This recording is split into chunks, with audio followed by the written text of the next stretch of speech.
Hey, how's everybody doing today?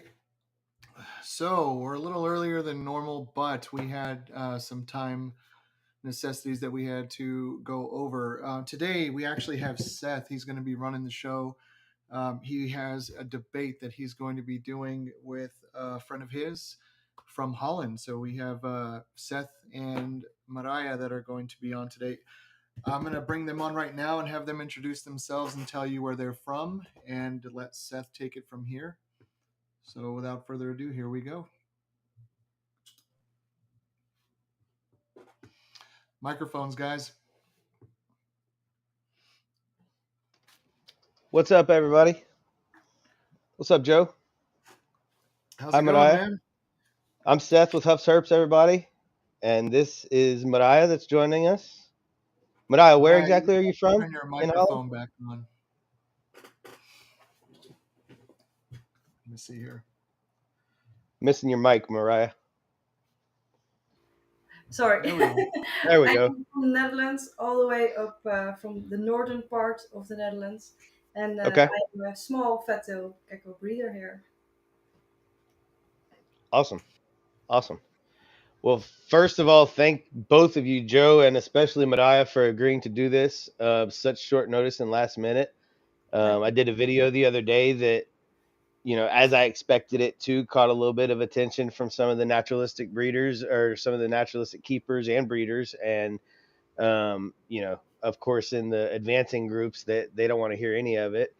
And so I thought it was a good opportunity to, well, actually, you kind of sparked it, Marije. You commented on Greg's little excerpt that he posted on his little reel, and we're like, man, I wish more people would talk about this and it not be so black and white.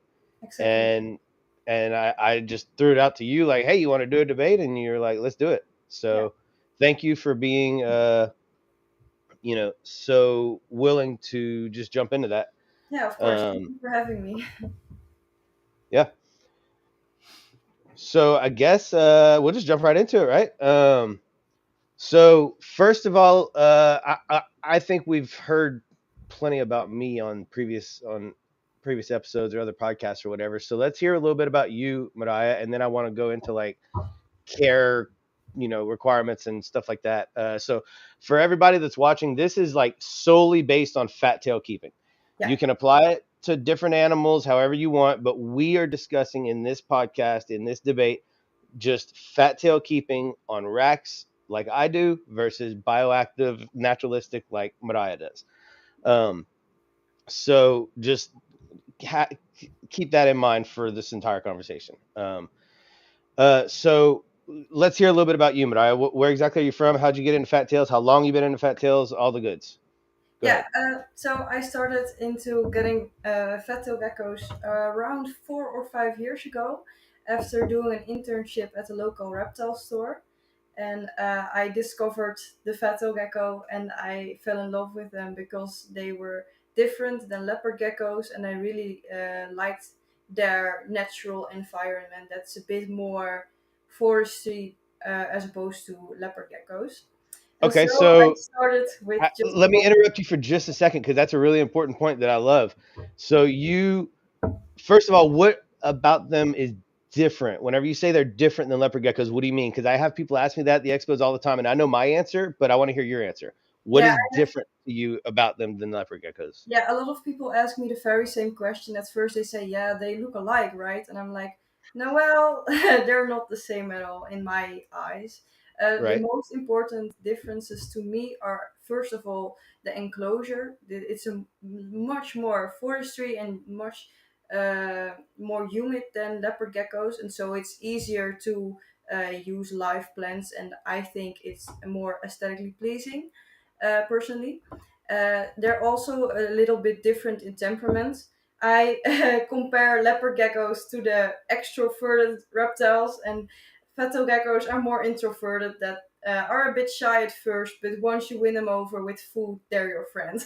So Yep. I, I that's I the, have the same comparison, not exact same, but similar. Yeah, I have more of a cats and dogs kind of comparison, but yeah, that's yeah, yeah, I agree. yeah, exactly. And then they're a bit more compact. They have stubbier toes, stubbier legs, as opposed to the longer legs that leopard geckos have. And personally, I find really pretty.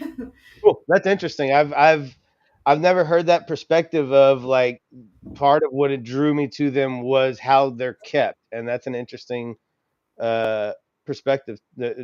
I like that.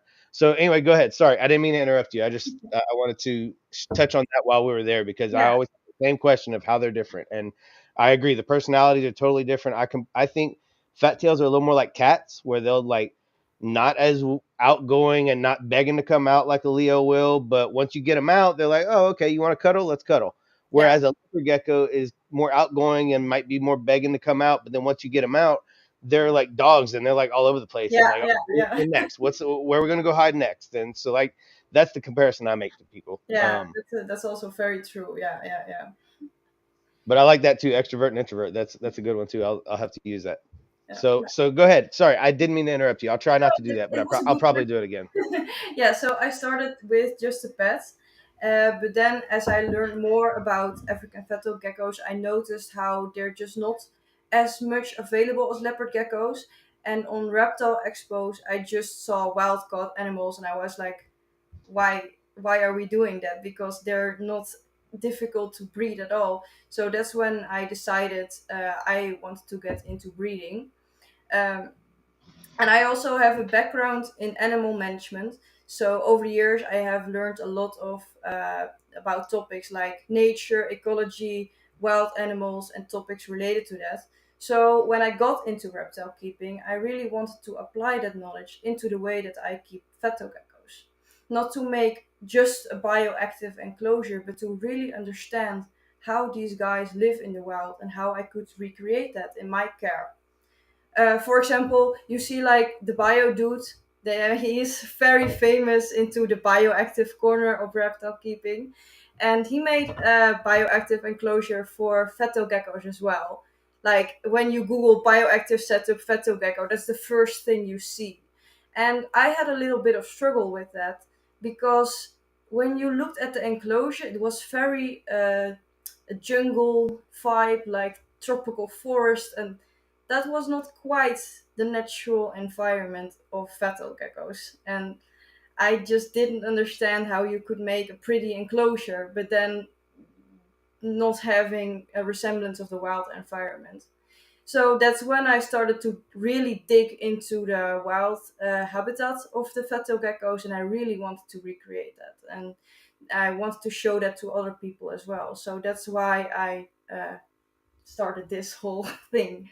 And also to show people how fun fatal geckos are. I think the best way to educate people is by showing them and to present on my account and just talk about them, and yeah, just lead by example, I guess, in that sense. So that's why I got into the breeding stuff, and I've been doing that for a couple of years now. So I agree. I agree 100% as far as just educating people by exposing them to these awesome animals and in so many ways, exposing them to their beauty, exposing them to their cool personalities. I've found that when you just put a fat tail in somebody's hands at an expo and they just melt into their palm and curl up and go to sleep, they're just like, oh my gosh, I need this, yeah, and not to encourage impulse buys, but I mean, people are there to impulse buy anyway. So I would rather educate them properly and have them impulse buy an animal that's actually a good starter reptile rather than impulse buying a sulcata tortoise or a green iguana or a bearded dragon or something that is not the greatest starter. But yeah, anyway, I agree. um, so how long ago did you first get into fat tails, Mariah? When was that? 4 years ago. Yeah, 4 years ago is when you first started learning about them, or that's when you like first started like buying them, or both? both. Both. Okay. Yeah. Um, and what kind of research did you dive into when you say at that point you weren't happy with, what a certain site had and you wanted better? How did you dive into that from there? What was your next step? Well, because I studied animal management, I kind of knew how to search for reliable sources. And there weren't a lot of that at all, but there were some that were well written. And there was one scientific article, and I kind of went from there. And so at first, I really had basic care, not into the wildlife plants at all. But later on, I saw that video of Dave Kaufman, and that really helped. That was an amazing video. And I also Googled plant species that naturally occurred in the same habitat as the fatal gecko, and then went and bought those plant species. So Oh, you're even using identical plants that yeah, are. Oh, that's cool. yeah, That's cool. So that's an interesting point that you made about like you weren't satisfied with the tropical, just run of the mill, and you wanted it more dialed in, because that's something I tell people a lot at the expos. Because here's one thing I do, and I'm going to talk about the expos a lot because I do a lot of expos. But one thing that I don't like at, when I'm at the expos, about my setup, as much as I'm happy with my overall setup, is I do a lot of bioactive enclosures, like tropical arboreal bioactives, because we do sell some gargoyles, and I have best friends that sell leechies and cresties and gargs, and so like I sell a lot of those, and that's what pays for my tables, basically, is the profit I make from those cages I make.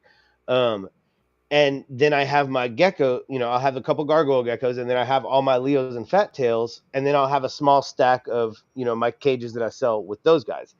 And there's a obvious, and I know I'm doing it to myself, but there's a common misconception when people walk up to my table and they're like, oh, well, we want this enclosure with this gecko, and they're wanting the tropical arboreal. And I'm like, no, you can't, and I have to explain to them. And again, I know I've noted it to myself. I need to either make more signage or have my booth more separated or something like that, or just stop doing the bios altogether. But I enjoy doing them, and people like them. So it's hard not to. But my point is, I have to tell people all the time, I have to explain to people all the time that you can't force an animal to make itself work in an enclosure just because this is what you like the look of, and this yeah, is and this is how you want it to look, or this is how you want to take care of an enclosure that is naturalistic. You have to make sure that you're doing the opposite. You're molding that enclosure around that animal's needs, that specific animal's exactly. needs. And Yeah, I think that's a mark that a lot of people miss whenever they're, thinking about doing bioactives or doing bioactives, and going that route. That's one of the big things that people aren't thinking about the big picture of, is like, what does this animal need, as opposed to, what can I make this animal fit into? Because this is yeah, what I want. I completely Um, agree. Yeah, and that you had a good example of that in the beginning, of saying like, I knew that I kind of wanted, not the desert, but like, you didn't want the semi, arid, submontanous, type of enclosure. You kind of wanted something a little more in between. So you kind of bridged that gap on your own, of being yeah, like, okay, well, I know what I want, so I'm gonna, and I kind of like this animal, and then you just kind of gravitated to it, right? yeah. That's cool. So Wildcard asked a good question. What kind of plants are you using? Might Yeah, I ask? I have a list in my Instagram stories. So if Oh, you forget it after this podcast or whatever, or you need to revisit it, you can go to my Instagram's highlight, and then you see a tab that says enclosures, and there it says everything about my enclosures, and also a plant species list. But to name a few, I have snake plants, I have dragon plants, I have the desert rose, and the I don't know the name, the English name. that's some of the easiest plant names Spider I've ever plant. heard. Yeah, they are very hardy plants. And They're what was the not last one? actually, What was the last one? spider plants. Spider. Yeah, Okay. I'm familiar with the spider plant. I actually have one of those. I didn't know those were native to Africa. yeah. If, according to my source, they occur in the same region as Africa. So that's great. I was really Gotcha. happy with that. So, in your research, what did you find? I guess that's my next question. Like, whenever you dove into that and you found a couple of different resources, first of all, do you happen to remember the name of that the best resource that you did find? The best source was the video of Dave Kaufman that you know, and the scientific article that I sent you. Okay. And Yeah, and I've basically, had some people argue about the Dave Kaufman video only being such a small snapshot of temperatures, and that's not a good scientific study because of the lack of data. yeah, Um, But But I that was mean, funny to me because to talk about the discussion in the advancing husbandry group a little bit for the people who didn't know, the people said that 65 degrees Fahrenheit was fine as a nighttime temperature for fetal geckos. And yes. fetal geckos, To quote specifically, sorry to interrupt you again, but to quote specifically, they say that no secondary heat source is needed as long as your house doesn't get below 64 degrees. yeah, Um, and and I wasn't aware of that. I've been sending people to that group like for years because I knew that they had a pretty good rundown of everything overall, especially as far as like specifics on lighting and plants, and there it's a really well put together rundown. And so I've been sending people there for years because, again, like, or I don't guess I explained it yet, but like I don't keep them on bio, I keep them on racks. And so as a result, whenever I'm dealing with people that are wanting to know how to keep them on bio, I have a hard time explaining that to people because I don't practice it. I kind of know the gist of it, but I don't want to tell them the wrong way. So I usually tell them, here's how you keep them, on a simple Simon setup, which is more of a quarantine setup anyway that you need to start with. yeah, And then here's some resources for you to learn on your own of how to keep them naturalistically, because I don't want to steer you wrong. And that's what I always tell people. And everybody, that's the whole purpose of this podcast, is to get info from Marije, who's actually practicing it, to be able for me to be able to have a resource to send to people. But anyway, back to the care sheet, everything looks good on it. And I never realized that they had that statement in there about not needing supplemental heat if you're above 64 degrees. And so I kind of raised question to it. And one of the members in there raised question. I raised question to it in my group. And then one of the members raised question to it in the group itself, and was met with just some quick snap screenshots of, a climate chart that has a couple of lows that are in that range, a couple of nights, yeah, a couple of months out of the year, and when we're and I want to focus on when you see a low temp, what that means. That does not mean that's what the temp was all night long. When you see 65 degrees, for a certain month of the year in whatever range of Africa we're talking about, and it was 100 degrees all day long, um, you got to think about, first of all, that 65-degree mark that you're seeing is what it saw at twilight. At sunrise is whenever that night temp got down to that low. Those animals weren't experiencing that all night long. At sunset, it was 110 degrees outside. So it gradually dropped to where at 8 or 9, it was probably mid 80s, just like Dave Kaufman's video illustrates. He yeah. took air temp at 9 o'clock, I think he said, and it was like 84 degrees or 85. Yeah, and the Um, weird thing was, sorry to interrupt you. The weird thing no, was go. they stated a scientific article, and that was a scientific study that was done over a period of 2 years. Right, And sure, there have been some colder days, right, but on average, the night temperature didn't drop below 82 degrees Fahrenheit. So they right. didn't even read the scientific study properly, because Exactly. I read that and I was like, we Yep. should provide the best care for them. Yeah, adult fetal geckos are quite hardy and they can survive a lot, but that doesn't mean that it's natural for them and what's best. And the whole point of bioactive and natural is to do it uh, to the best care possible to the fetal gecko, I would Yep. assume. So And that was and very weird to me. yeah, and a couple of the things that I don't think they're taking into account there is, like I said, first of all, that high temp that you're seeing, or that low temp you're seeing, is the very wee hours of the morning, right at sunrise. It's not all night. It's a very Yeah, gradual drop. yeah, Um, and second of all, there's several factors, but second of all, you're not factoring in the ground temp that these animals have to escape to once it does cool off past their comfort zone, because that ground is definitely absolutely going to hold a lot of heat. yeah, um, the other temperature reading that Dave Kaufman took in that video was during the day inside the mound of one that they caught, and it was 94-degree internal ground temp. So it's going to take a long time for that ground temp to drop from 94 degrees, 95 degrees, all the way down to anywhere near 65 degrees. It's not going to happen on a very regular basis. And there's so many important factors. Another thing is they're taking those extreme temps that those animals may experience on a few days of the year, a few months of the year, and they're saying, okay, because this animal can experience this and they can tolerate it, we're going to force it to experience this every single night, all night long. Doesn't make And that's just it doesn't make any sense to me. It's not logical, and it's the most unnatural thing I can think of. Now, if you want to take a few months out of the year and say, okay, I'm going to brumate my animals and make them as natural as possible and really recreate this, then that's one thing, to like focus it and dial things down and fast them properly and have that effect. But if you're trying to do it all year long, that's completely unnatural, and that alone is just insane to me. Um, and and this isn't to bash any groups or bash anybody that's doing it a certain way.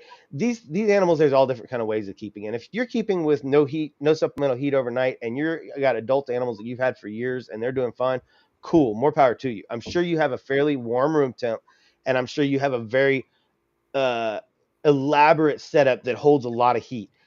I would argue that it's still not the same as their ground heat that gets held in the wild if you're really trying to go, you know, 100% simulation of the wild. But we'll get to that in a minute.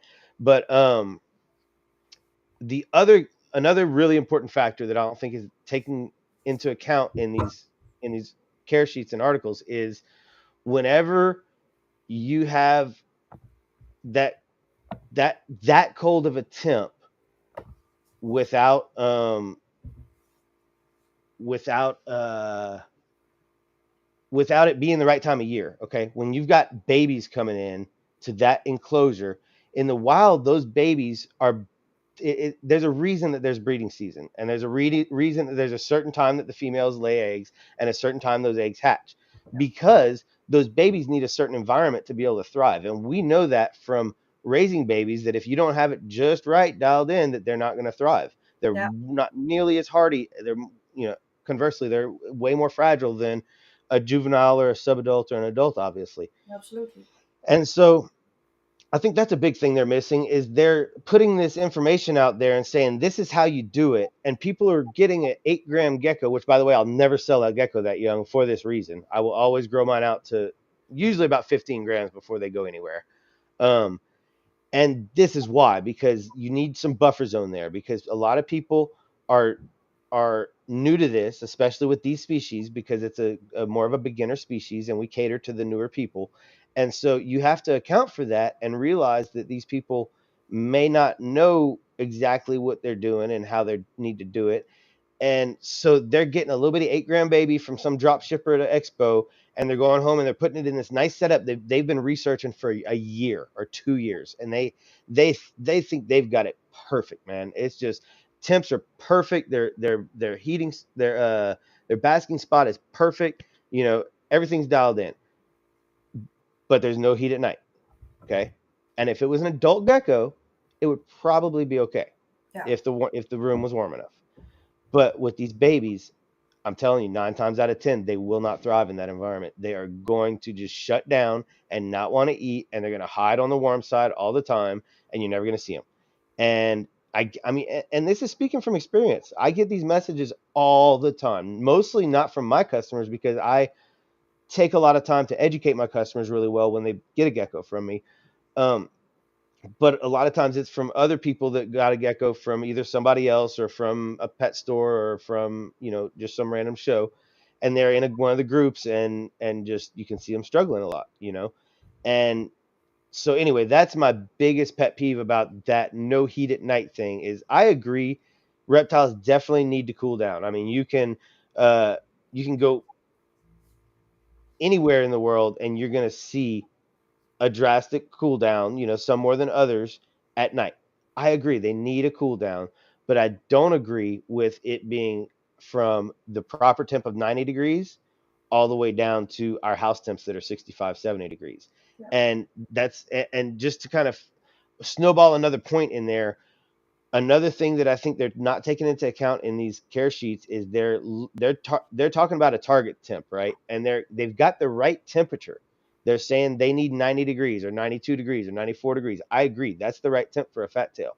But what they're doing is they're targeting that in their basking spot, okay? And in the cases that they're doing stack of hides. I don't remember. I think they call it a hide stack or something like that in the groups. Um, you're gonna be hitting it pretty close because they're gonna have hides at different levels, but there's still not. Again, back to the Dave Kaufman video. They caught a fat tail in a termite mound, measured inside that termite mound, and it was 94 degrees. Okay, so if you're getting 94 degrees at the top of that hide stack, then you're definitely not getting 94 degrees at the bottom where they would prefer to be, because fat tails are not big on climbing. They're kind of clumsy. They can climb. I'm not saying they're completely like can't do it, but they're Yeah, not nearly the climbers that Leos are for sure. They don't have the same claw structure. yeah. Um, Usually during the day they will hide, and then at night sometimes they will climb. Is what I have that experienced during the day that's as what I well was. as possible. Yep, I was absolutely about to get into it and ask you what the activity level you see from your animals. Because you, first of all, hang on, let's back up a little bit. I went off on a tangent. Sorry, guys. I do that a lot. So let me back up and get to my notes, okay? And make sure that I don't miss something. So Yeah. first of all, I'm gonna run through a quick fat tail care overview with you and kind of just bounce back and forth of what I have on my care sheet and what you have on your care sheet, basically. So temps. What temps do you like for fat tails? What do you like to teach people? On the hot side, I do. I never do Fahrenheit, but 92 Oh, I'm Fahrenheit. sorry. Yeah, go ahead and spit Celsius. Us I did Americans can write it convert down. it. I did write it No, down. Yeah, 92 Fahrenheit on overall on the warm side of the enclosure, and then the cool side is around 85 degrees Fahrenheit during the day. okay, And then during the night, I have a heat mat for the hot on the hot side. That's also very important because it doesn't make sense to change hot sides. So I have a heat mat on the hot side, and there it gets around 90 degrees Fahrenheit on in their favorite height. And then the ambient temperature is at lowest 82 degrees Fahrenheit. So that's okay, kind of my heating setup. okay. And so, first of all, do you see them? Hang on. First of all, you say 92 degrees hot side during the day.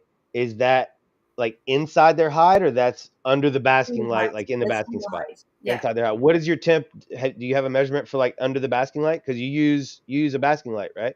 Yeah, yeah. Or Hello, a heat lamp? heat lamp.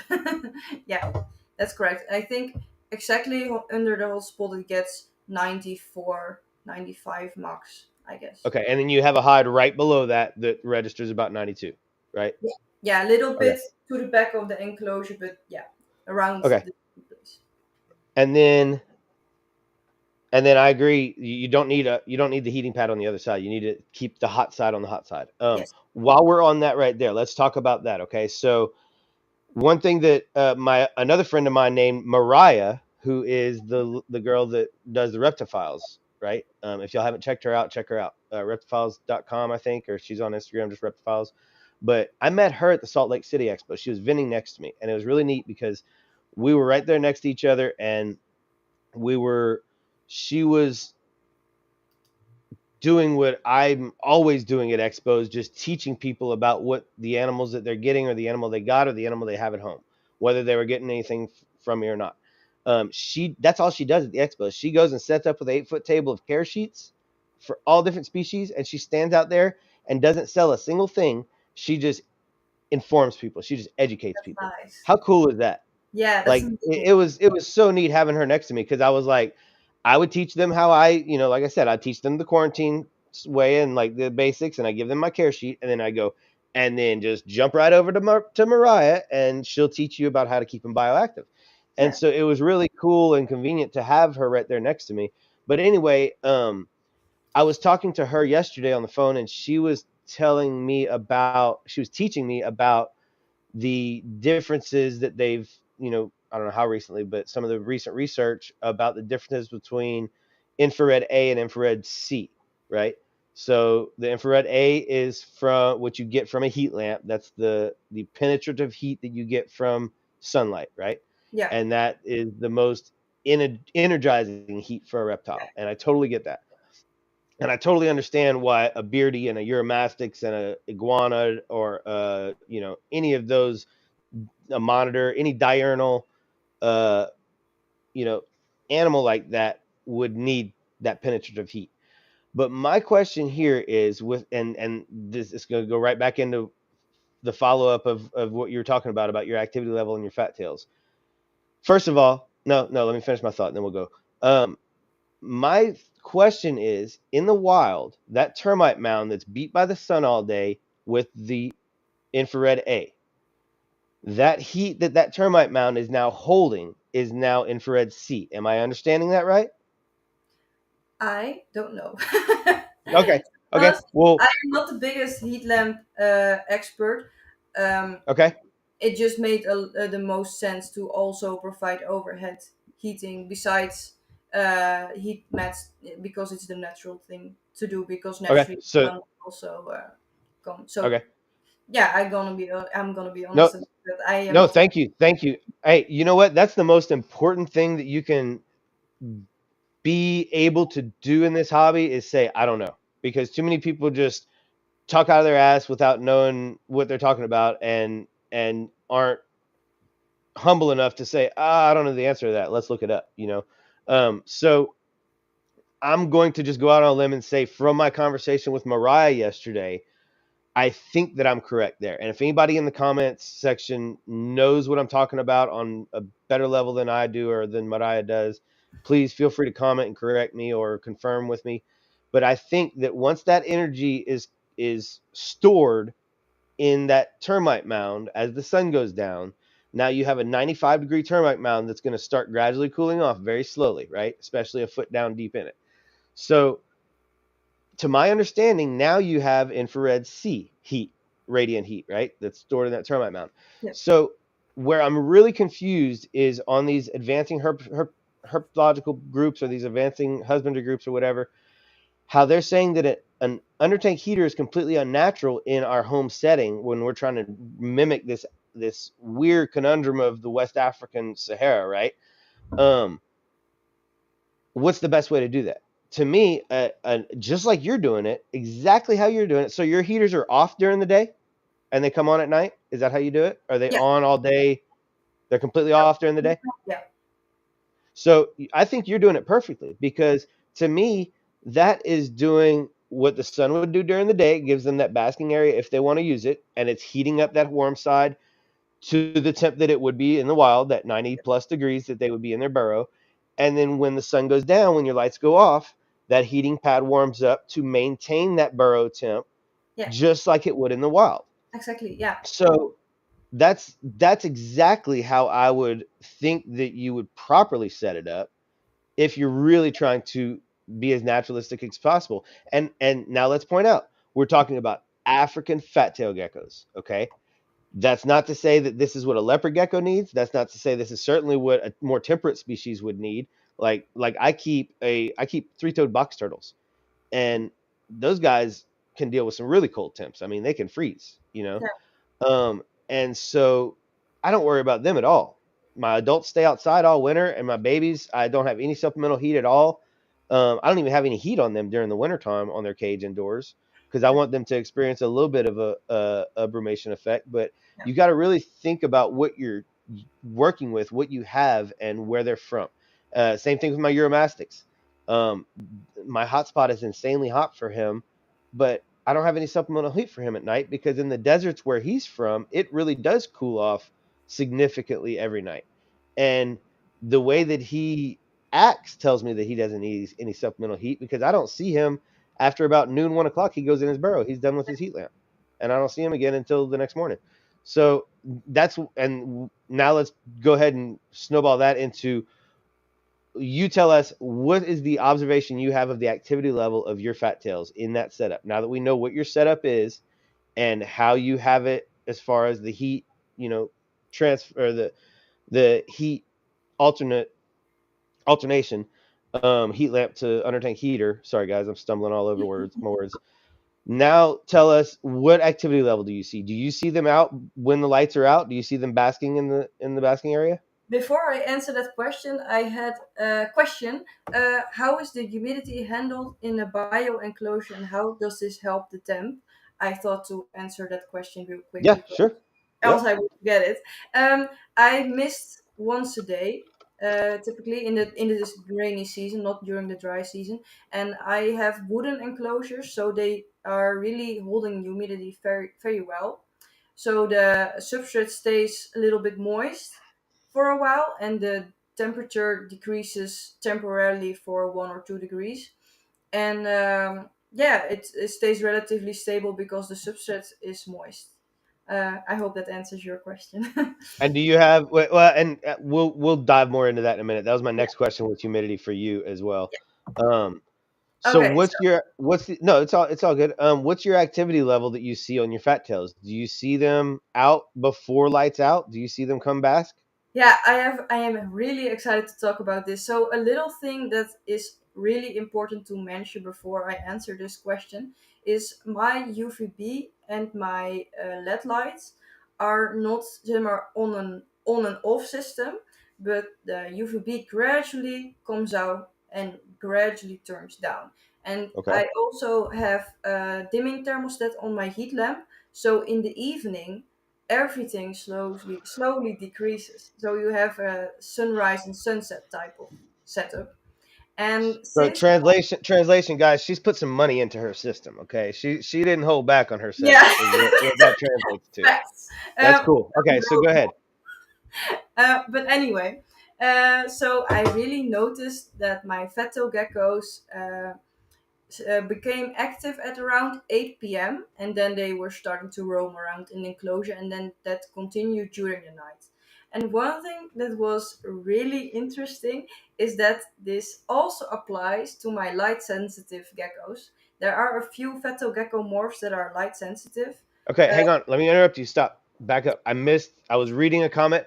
What time do your lights turn off, and when do your geckos come out? oh, yeah, my lights turn off at 9 p.m. and my Okay. geckos become active at around 8 p.m.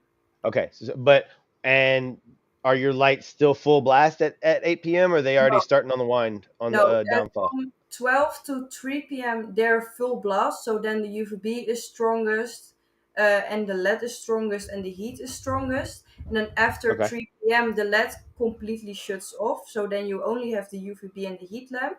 And then those start to slow down already at 3 p.m. And then at 8 p.m., there's a little bit of heat lamp, a little bit of UVB. So then it's like, Okay. And then basically just very low light for that last hour, yeah, and yeah, that's when you're seeing that activity is yeah, in that last hour of twilight. Okay. yeah. During the day, And sometimes then sorry, during the day no, go sometimes ahead. No. the geckos that I own the longest are already very comfortable with me being in the room, so they will hide in plain view sometimes or partially with their body exposed. And the geckos that I have a little shorter, they typically stay in their termite mounds that I made for them. So they choose to fully subtract from the view, but some of them stay out and about and sleep just with their head sticking out or their feet sticking out. And when I feed them, they are like, "Give me food." So that's a little bit of And activity during the day, but and that's most during the day. yeah, yeah. Well, So you sometimes do get I some feed during you the day. I try to do it in the evening mostly, but sometimes I don't have the time to do it otherwise, and then right. they always come up to me like, "Hey, got food." So So yeah, you get cryptic basking and you get in that activity last hour, are they coming out in are they seeking the light when they come out that last hour? Or are they just starting their evening rounds? Can they're you starting the can you evening. comment on that? Yeah, They're yeah, starting their evening rounds. They're not like going straight to the basking spot and going, "Oh, finally I get no, this." But no, they're not scared of the light. And that's no. you said including your morph animals. What morphs are you keeping in that environment? I have a snow, so that's a combination of caramel and Oreo, and the caramel Mhm. part makes it light sensitive. I have a Mhm. caramel Sulu, caramel part makes it light sensitive, and an amel Mhm. gecko, and that's also a light sensitive. I also have a ghost, but I didn't notice any light sensitivity with her really. I heard they sometimes have it, but I didn't notice it with her. But Yeah, yeah, I haven't seen much light sensitivity with my ghosts either. Not as much as not really any. Which I think they're more of a hypo rather than an albinism, to my yeah, understanding. yeah. Um, That would make more sense. Cool. But yeah, I Well, first had that's in tubs because I was really concerned about the heating just fully blasting on them. But uh-huh. luckily, Arcadia, wow, butchering that pronunciation. But anyway, No, Arcadia you got launched, it. That's it. Arcadia. yay, launched Luminize, so then you can turn it off, turn it on, and that's really So nice. that's a specific lamp that they have. Yeah, and you can adjust it to your own liking to turn it up, turn it down. So Look, that's Bubba's got a great question that Joe just threw up there. Are ghosts infertile? yes, To our knowledge, yes. Female visual ghosts are infertile. Males, there's no problem with the males, but as far as I know, all female visual ghosts are infertile. They cannot. They'll produce follicles and ovum, and you can pair them, and it'll look like eggs are developing, and then it'll just. Sometimes they can even have health issues, so it's kind of frowned upon to even try them because of that. So yeah, good question. the As same well with as caramel females, which Mariah was about to throw out there. Yep, caramel females as well.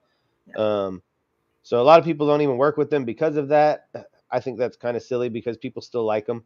People will still buy the females as pets for fairly decent price, probably more than you would sell most other pet geckos. So I still produce a little bit of them. I'll definitely be producing a bit of ghosts here moving forward. But yeah, good yeah. question. Sorry to interrupt you. So let's move on. That's awesome info. Thank you very much for that breakdown. That's good to hear that cryptic basking isn't bullshit with this species. That they do use it. And yeah, cool. Let's move on to the humidity. You already mentioned a little bit of how you maintain it. What are you trying to maintain?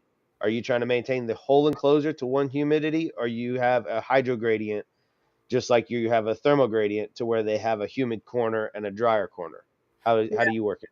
I think, well, it's impossible for me to maintain a steady humidity all over the enclosure because water will naturally evaporate more easily on the warm side of the enclosure. So I just mist everything and I water the plants once a week. So then the overall humidity rises, but on the hot side, it's very quickly gone, quite a bit. So I do try to stay consistent with the substrate being a little bit damp, not entirely dried out. So that's the main thing that's stable, but the overall humidity is on the cooler side, a little bit higher than on the. And do you have like a humid hide? Is what I call it. It's just like a little sauna box. Do you have something like that, or you just have just the general humidity of the enclosure? Yeah, Okay. yeah, Um, that's something that I think maybe the bridging the gap might help on the naturalistic side of things. That's something that a lot of the rat keepers use regularly is humid hides because we don't have the substrate in there to maintain the humidity. And that's something that even if you do a naturalistic style humid hide, um, what behaviors do you use? We'll get to that in a minute, Ella. On the um you can do a similar style of humid hide, but that can give you a more dedicated humid like region, and then it'll kind of dissipate from there. I know that's what I do in my turtle enclosure. I keep one corner super wet, and then they have a little hiding place right there, a little cork round that they can go in, and then the other side is a lot drier. But anyway, um, that's but I'm sure you don't have any shedding issues or anything, huh? no, To to, to that was actually funny. necessitate. I used to have shedding issues when I kept everything in tubs for a while, but not in my enclosures, never. Oh, Okay, so that's nice. cool. Um, So somebody asked what kind of behavior differences I see. I see very similar behavior actually. They mine don't come out really much at all in the daytime, especially my light sensitive ones. Actually, whenever I come in the morning, one of my AML boys is always right in the front of his tub whenever I first get in. And I'm usually getting here about 8, 9 o'clock in the morning, and I flip the lights on in that room, and he instantly just like closes his eyes, and within a few minutes he's gone. He just finds his way to his hide, and he's gone. Um, So I see pretty similar behavior. They'll come out like, and it's really weird because I just moved into my shop about a year ago, and I'm still in the process of getting the lighting all like I want it to where it's all on a timer and really on a good cycle as far as the general ambient lighting in the rooms. But I have a pretty big window in the front, so it lights up the majority. Like right now, this is all daylight you're seeing coming in from the front. I got all my lights off in here to avoid glare. So what I'm getting at is even being in here and not having as direct of a light cycle as they did in the room they were in previous, they still seem to really have a good idea of when it's light and dark outside, and I've heard that from even people that keep their animals like in a basement setting where there aren't any windows at all, that it's like their animals still know what's up. And I don't, I'm sure there's a lot more science to that that I'm not nearly smart enough to know about. But yeah, I see very similar. About an hour before sunset, I'll see them start to roam out, even if I'm still in there with the lights on. With the exception of that AML boy, I usually don't see him until it's lights out. But most of them are starting to roam around 8 o'clock, or if they hear me in there shaking crickets around, they're seeing what's up. Just kind of like you're saying, Yeah. but I just like, hey, what did I just hear? They really get to know those trigger sounds and know what's going on. Um, but yeah, very similar activity in my experience. Now I don't have cameras and stuff. Do you have cameras in your cages to be able to see them all night, Mariah? No, Sadly not. I don't need. I don't either. I'm not that high tech. No. I'd like to.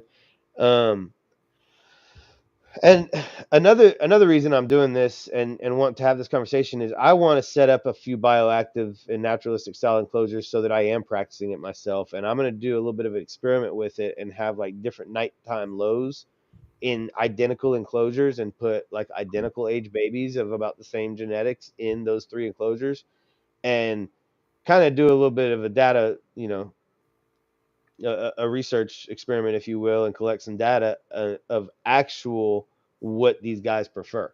Yeah. Um, because and I'm actually kind of surprised to hear that you don't have a little bit more of a night drop in yours. Do you see that they use the cooler side a lot more, like at night when they're roaming around? Do they go hang out a lot on the cool side, like they're like would prefer that cooler side? Usually they'll do like their whole exploring thing. They go all over the enclosure and then they return to their favorite height. They Which really is have. usually their hot hide. Yeah.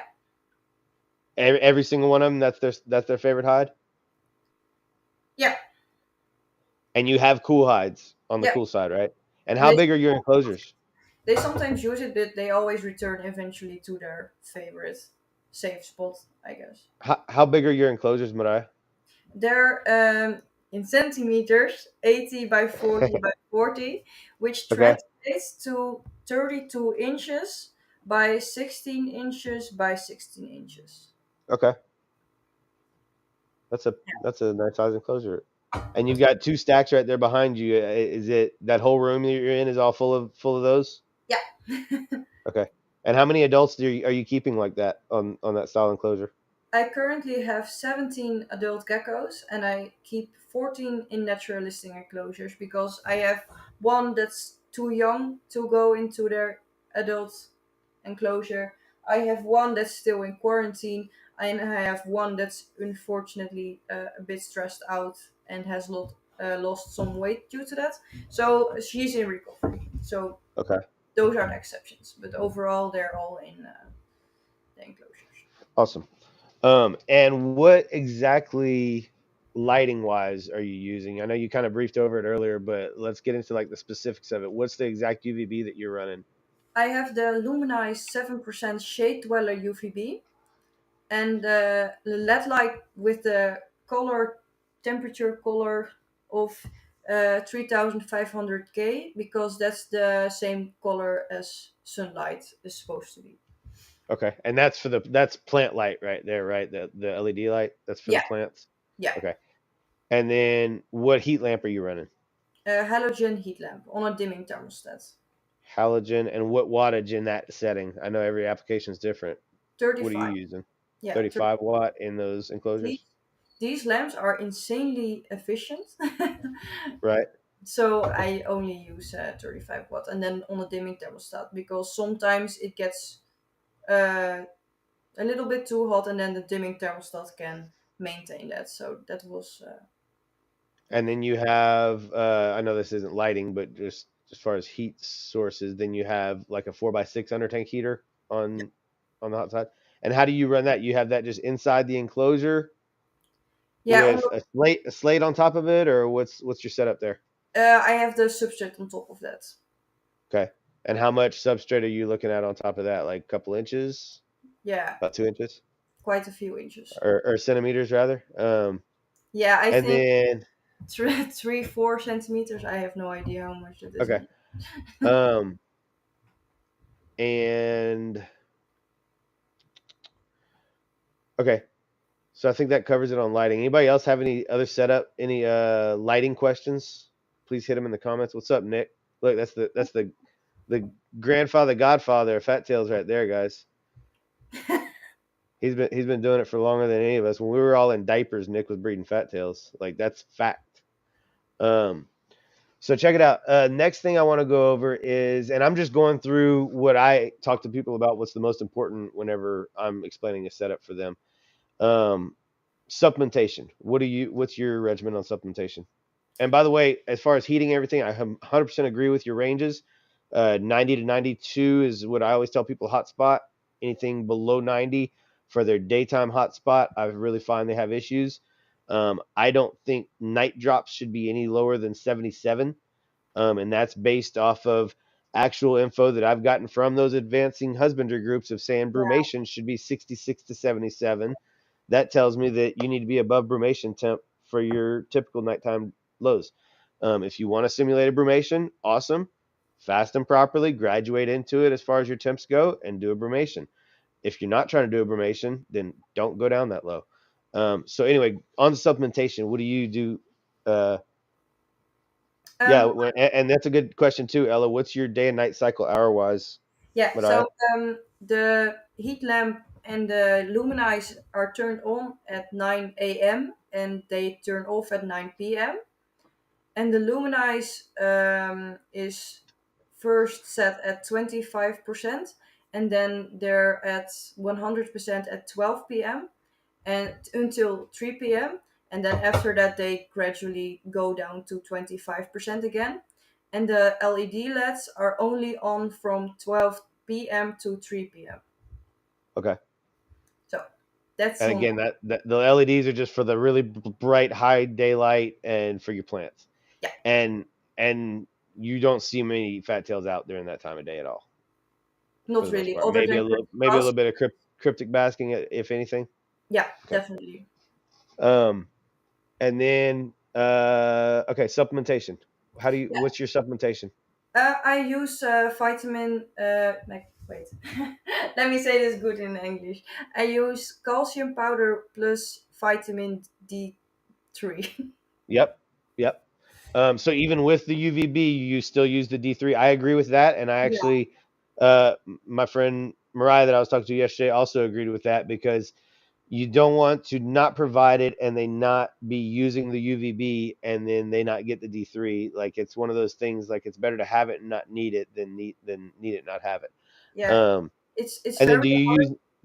Sorry, No, it's go very ahead. What? hard to get overdosage of that stuff, and Yeah, that's uh, really a myth. That's from back in the day when they first started using D3 and it was way higher concentration. Now there's trace elements in there in the supplements we use today, and D3 overdose is not a thing anymore. exactly, Um, it, and in especially for in my very breeding many cases. females. Oh, sorry.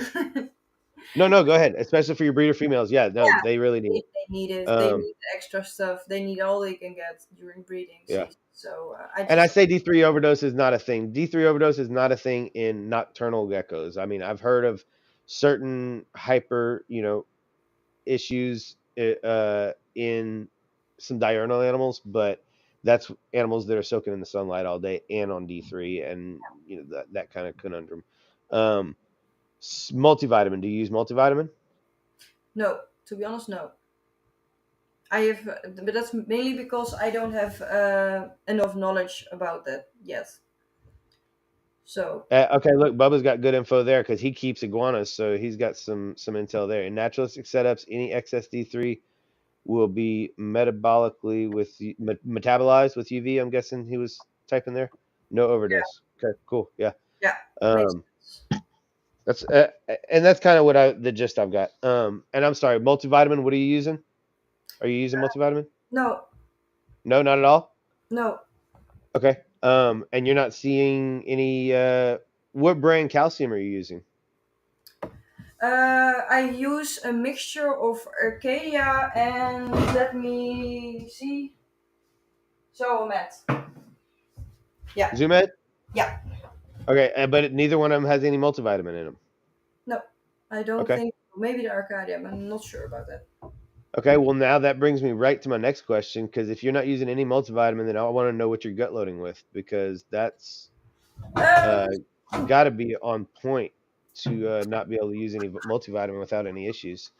I use a variety of different vegetables, and Okay. I use the insecti fuel from Arcadia Pro. Okay. So this is not an Arcadia commercial, guys. Just so No, I everybody's just use it aware. because it's Nobody's available. sponsored by Arcadia. They're welcome to send us money if they want, or product, but no deals have been made with Arcadia before this episode. No, So Arcadia gut load and what kind of Flintstones vitamins, right, Bubba? um, What kind of veggies are you using, Mariah? all kinds of different vegetables. I sometimes use it's not kale, but a kind of it's andivie called in the Netherlands. It's very rich in all different kinds of stuff. I can Google it if you want.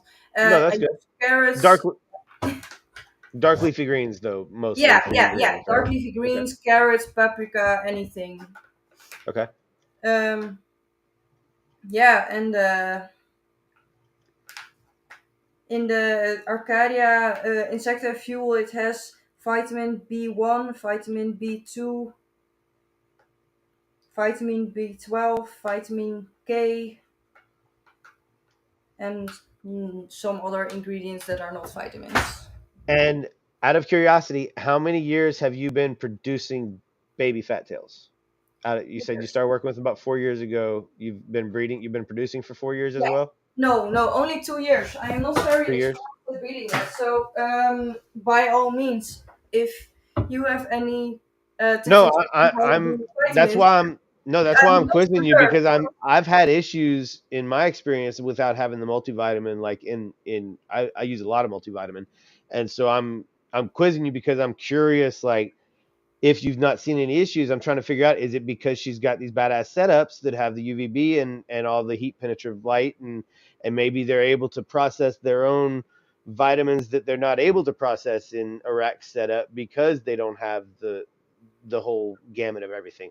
So I'm not trying to beat you down when I'm asking all these questions. It's 20 questions I because know. I'm trying to really understand what's going on. So out of those 2 years, how many babies have you produced? But I like a dozen or Yeah, and a dozen would you be. don't have to give an exact number, but like Yeah, around a dozen to hundred 20. around a dozen total or each year?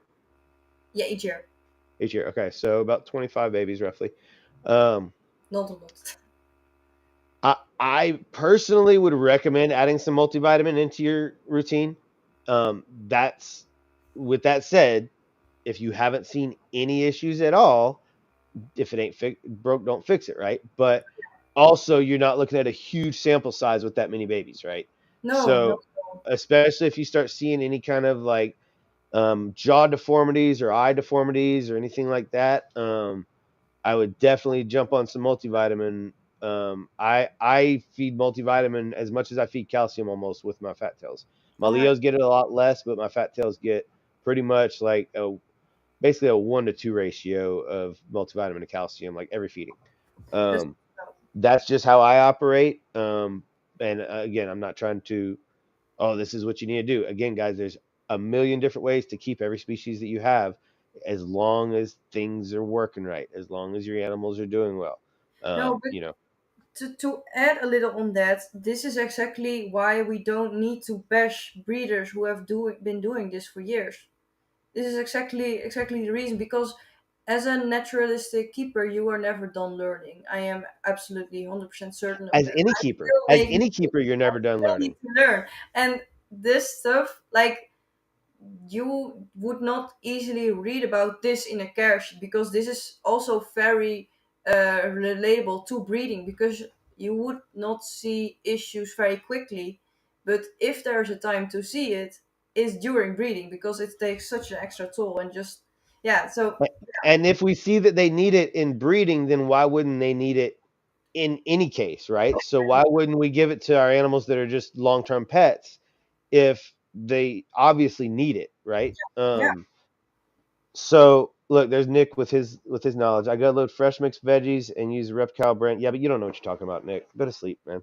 Um, uh, no, that all that's such important aspects. Gut loading, I feel like, is the most important thing about keeping insectivorous reptiles, however you want to say that.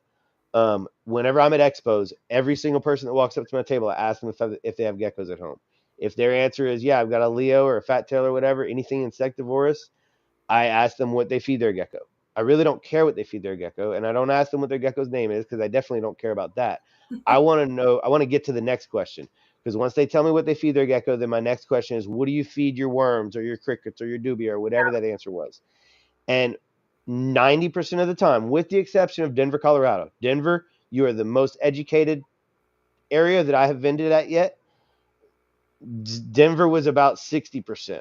But everywhere else, it's 90% of the time I get a blank stare and they say, we don't feed them anything. We get them from a pet store and we give them that calcium dust. They'll tell me that. Yeah. And I'm like, all right. And now this is the critical point, guys. If y'all want to learn how to like be at an expo, the critical point in the conversation is right there. Because at that point, you have two options. You can either talk to them like they're an idiot and get them to turn away and go, oh, I'm not listening to anything that guy says. He just pissed me off. Or you can handle it in a way that is like, well, can I help you? You know what I mean? Would you be willing to let me help you? And my line that I use is I reach over to my care sheet and I go, well, would you mind if I handed you a little bit of extra info, because you can never have too much knowledge, and knowledge is power, right? And when you tell people something like that, it kind of catches them off guard and they're like, oh, yeah, I guess you're kind of right. Knowledge is power. And sure, why not? I'll take some more knowledge. And they open up a little bit to you, right? They open up their eyes and they open up their mind and they open up their physical being to you. Like they're more willing to have the conversation with you. And then you can go into and I hand them my care sheet and I point out, I'm like, look, this first section of my care sheet is about gut loading, and it takes up a third of my care sheet, gut loading and supplementation. So, how important do you think that is to me? And I ask them that question. I try to get them thinking about it and engaging, and then I go into exactly what I gut load with. And this is not people I'm selling to, guys. This is every freaking person that walks across my table that have a gecko at home.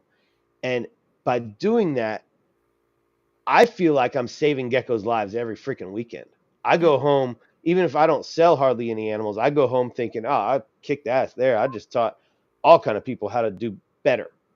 Maybe not my way, maybe not the best way, but if they weren't doing anything and they only absorbed gut loading from me whenever they were standing in front of me for 5 or 10 minutes, then I did my part, I feel like, and I got that little bit of better nutrition in their animal. Because even if they're not, and that's why I asked you about gut loading as soon as you say you weren't using multivitamin, because even if they're not using the multivitamin that I think they should be, or even the calcium that they should be, if they're gut loading like a madman, like just a ninja, you don't have to use any of that stuff a lot of times, because those insects are going to be so incredibly nutritious that it's just going to it's going to pass right along into the animals. Yeah. So yeah, that's really important. I feel like I personally, again, if I were you, I would incorporate a little bit of multivitamin, especially for your breeder females. It can't hurt, because a lot, like Bubba said, most times any excess just gets passed through, and my Yeah. vet has told me that as well. Absolutely. Excess, just like with us, if we take too many vitamins or whatever, too much vitamin C, we'll just piss it out. It just goes through us. Um, what was Bubba's question there, Joe? I missed the first part of it. Let's But see. It how says are this naturalistic is Mariah. behaviors? That's a good question too. Alrighty. All right. So my geckos do a little bit of everything. They dig in their favorite heights. At night, they will climb the backgrounds of the enclosures. And what is funny to share is they always poop at the same spot. I'm sure Seth's geckos do it as well. But most of my geckos go all the way up to the background, find a corner all the way up in the enclosure, and then do their thing there. And What piglets? They don't even give the bugs a chance to get to. Do you keep isopods? Do you keep isopods for breakdown? No. they die. I just spot clean everything myself because, yeah, they die. Okay. Why do you think that is? Why do you think they're dying? Did the geckos eat them, or you just they're just not keeping a good population on their own? Yeah, I think it's a little bit of both. I think Okay. because there are some spots of substrate that get quite dry, and then they are of course going to that specific spot is the best place to be. So then they die, or they drown in the water dish. So it's a Yeah, I little see that a lot too.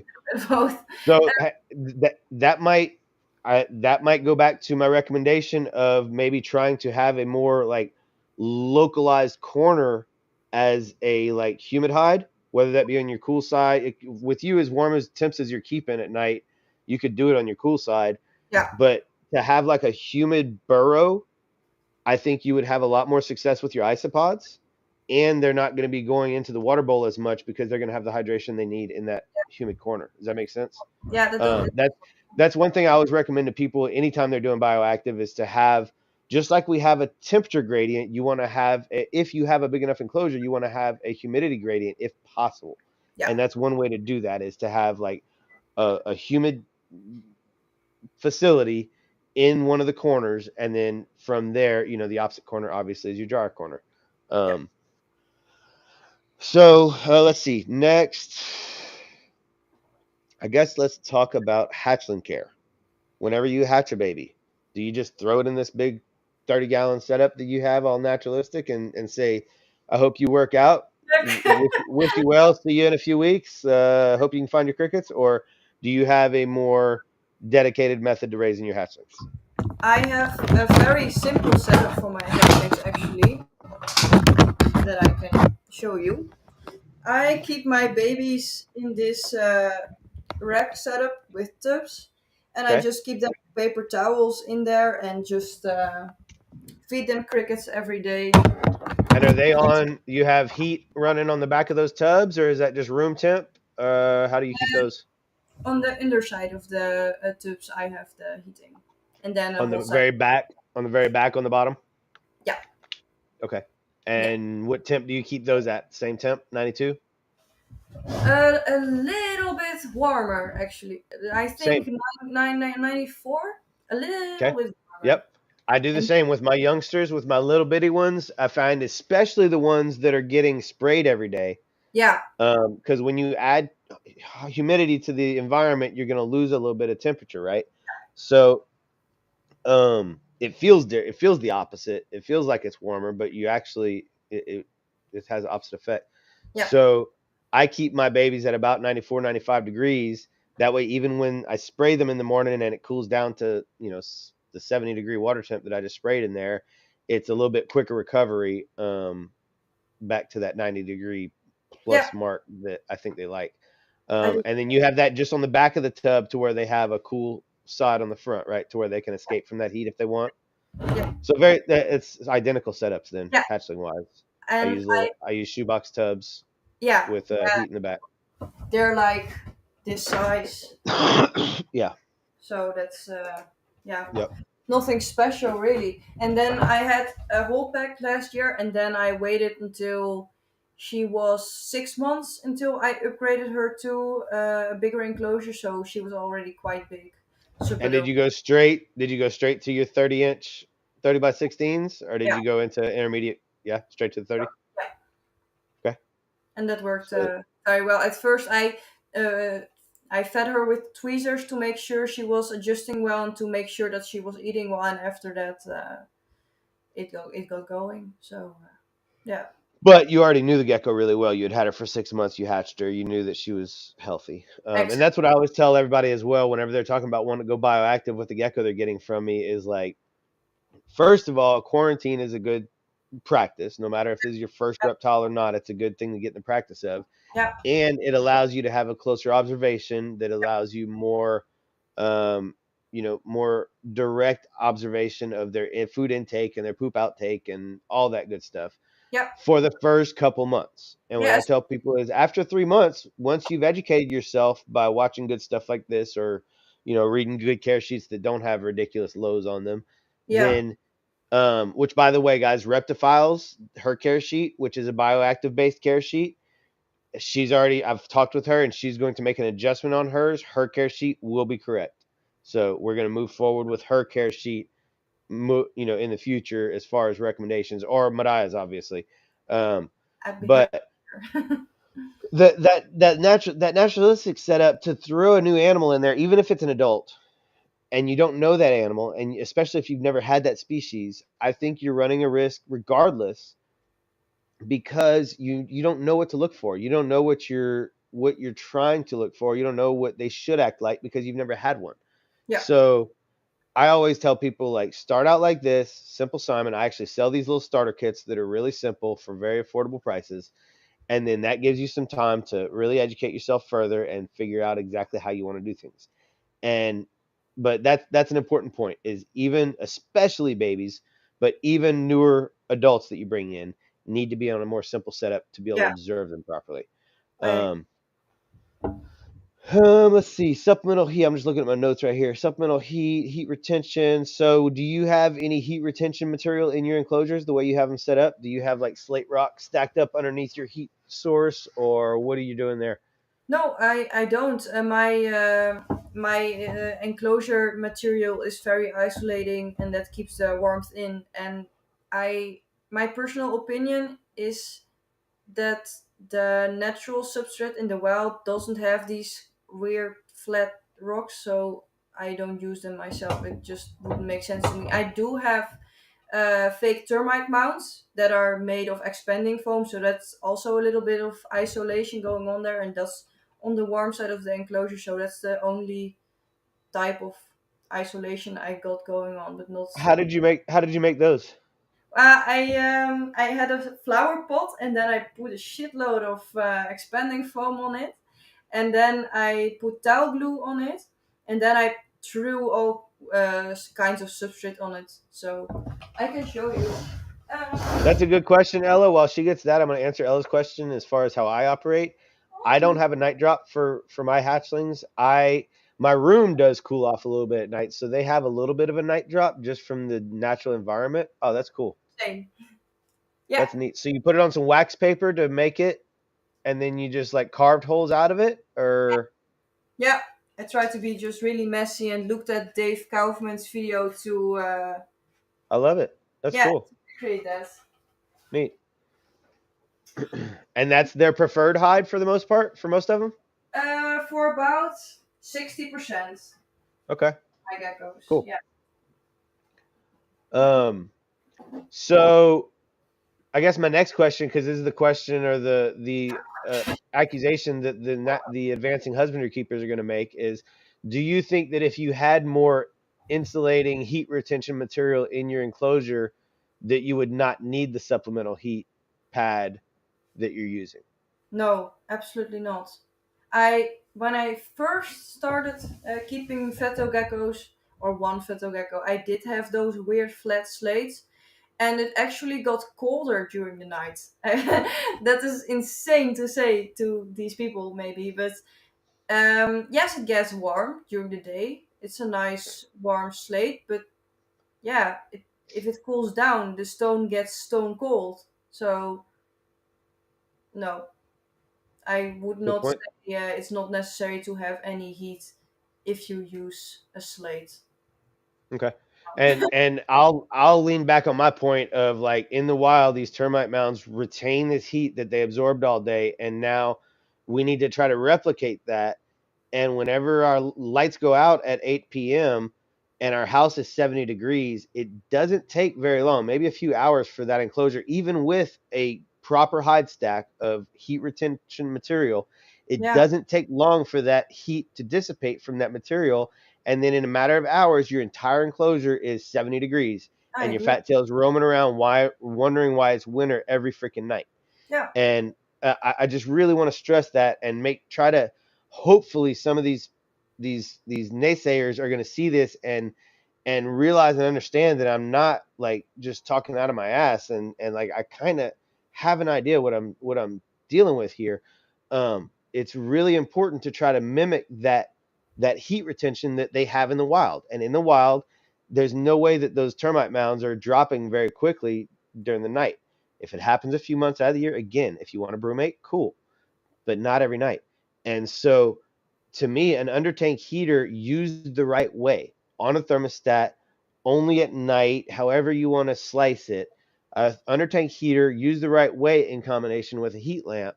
And this is exactly what my video was about a couple of days ago that everybody was like, oh, you're crazy. I think that's the best combo, exactly what you're doing, because at night when that heating pad kicks on, that's mimicking that ground heat yeah, that's holding in the wild.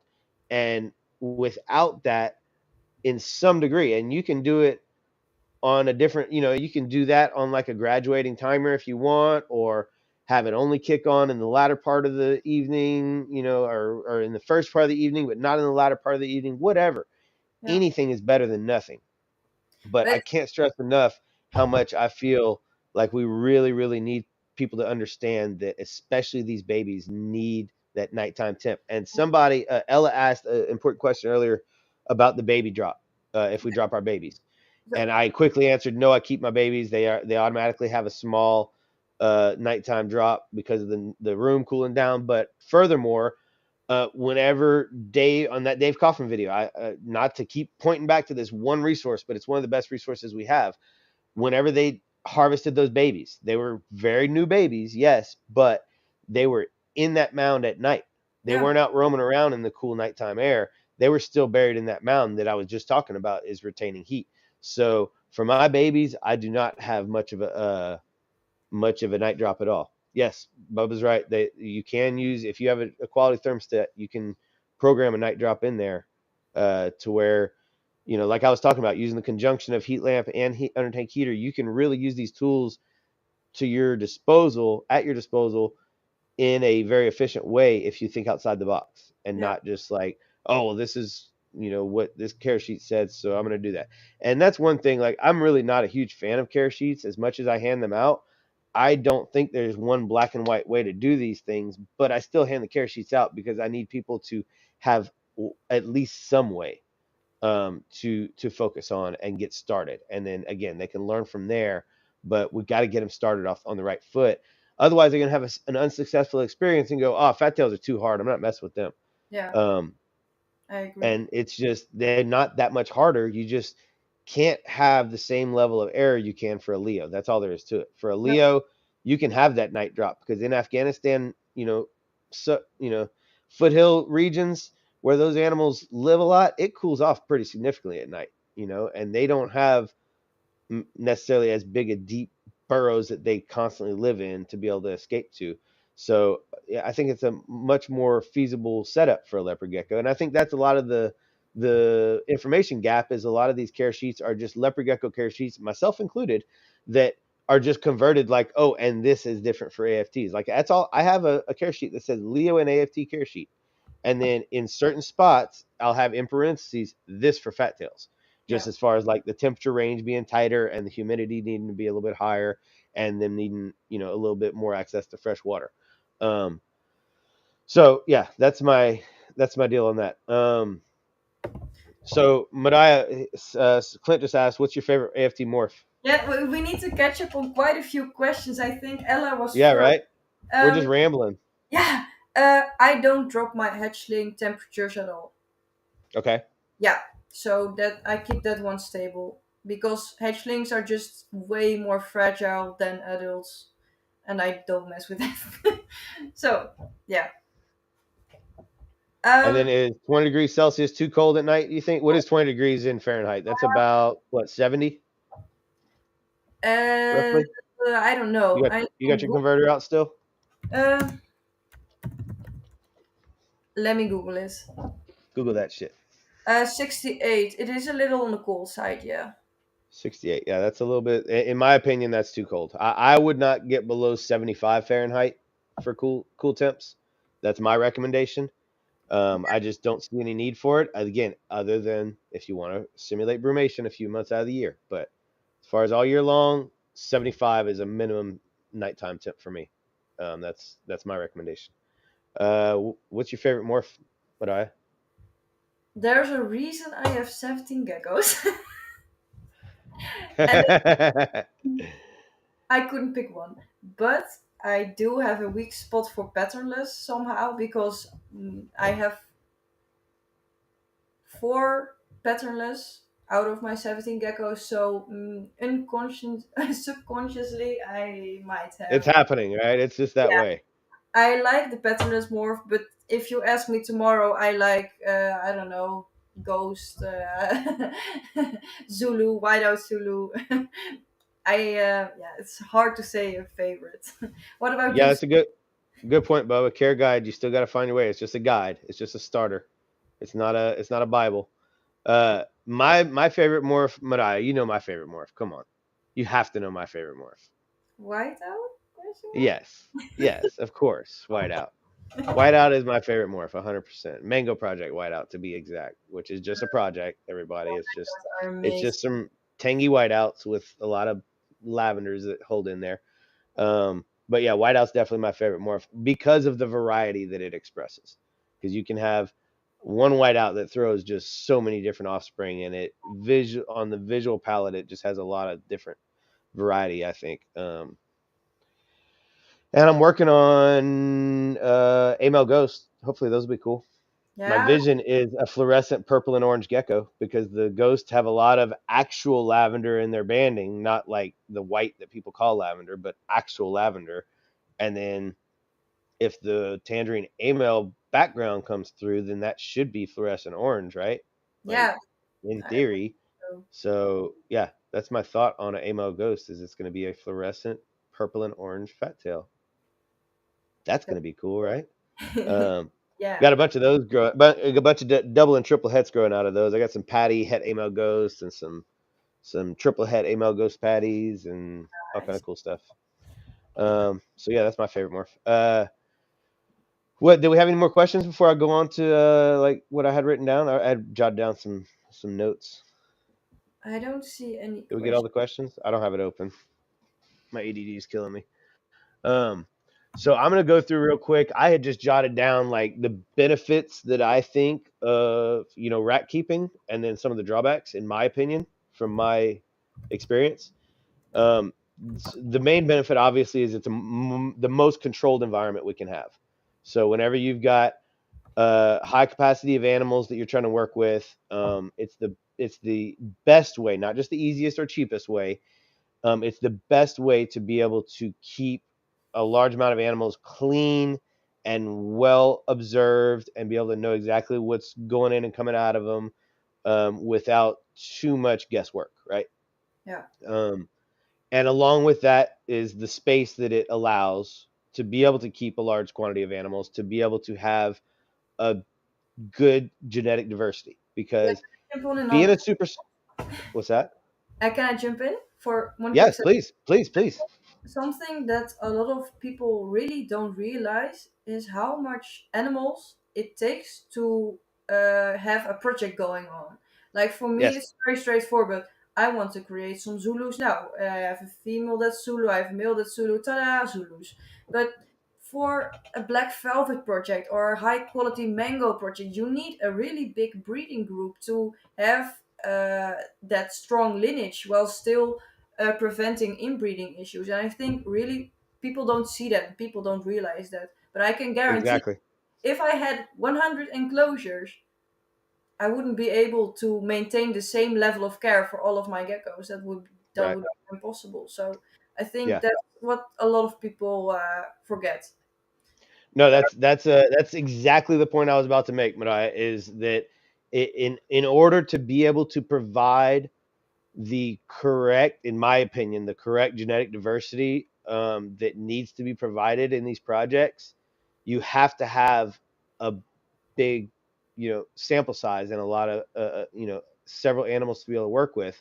And that's not to say that every animal's a number or it's all about the money or any of that nonsense. That's just to say, like, in my ethically bound way that I'm determined to do this, I want to make sure that I'm selling people animals that are going to be, uh, you know, good potential projects for them and project animals for them, and not something that is already so inbred that they can't do anything with if they want to try to breed and do their own kind of projects. Exactly. The only way to do that, in my opinion, is to have the space to be able to keep the amount of animals to be able to do those bigger projects. Yeah.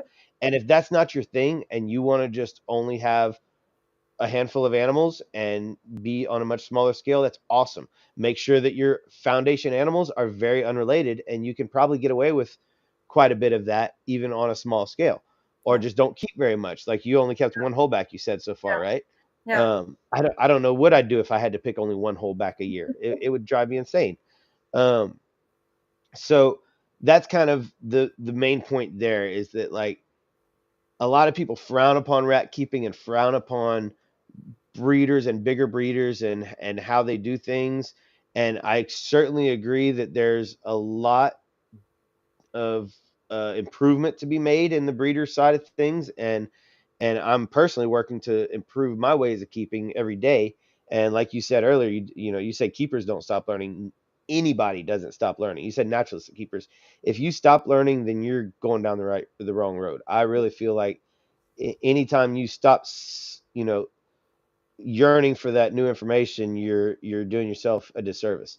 But anyway, that's just my gist on it. I feel like you really need to have a lot of space for genetic diversity if you're going to try to do big long-term projects. Yes. And without that, you're setting yourself up, or you're setting either yourself or your clients or customers up for failure by passing on faulty genetics that haven't been as outcrossed as I feel like they should. Again, this is just my opinion.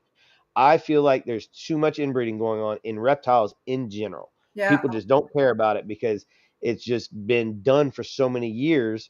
I think that it's just like an afterthought for a lot of people, especially some of the older school keepers that I hang out with at some of the shows, and I spend some time with. Like, it's even less of, more of an afterthought for them, because it's just what they always did. Because back whenever they were first getting reptiles in, you got a pair into the country, and that was the founding pair, and the only way to propagate them was to inbreed, right?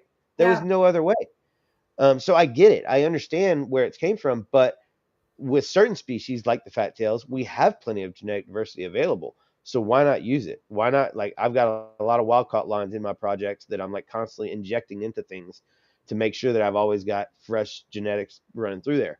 I've got visual Oreos, visual amels, all kind of visuals that have a lot of wild caught blood in them. Yeah. And that's part of that quest for, like, having the most robust, healthy animals. Nick mentioned something about brumation, and Bubba was kind of chiming in on it a little bit too.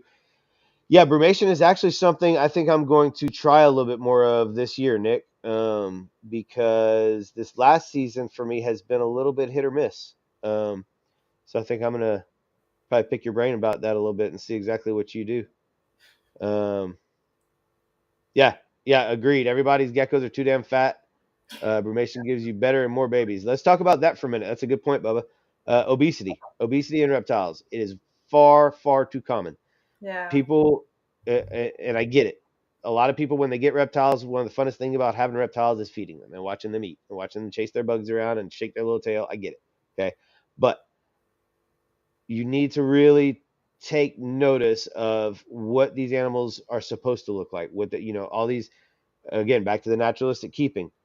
Some of those naturalistic keepers that I see posting their animals in their natural setups basking in the sunlight are very obese. Yeah. I agree. If you're going to try to keep them as close to natural as possible, feed them less, because in the wild they're having to struggle a little bit. And if you see a wild fat tail, they are rare. I don't know where they got their name from originally, other than the bulbous tails that they regrow, because in the wild none of them have very fat tails unless they have a regrow. So yeah, that's a perfect example. Look how Yeah. lean that animal is. I agree. Not This a is big, huge what I fat know. tail.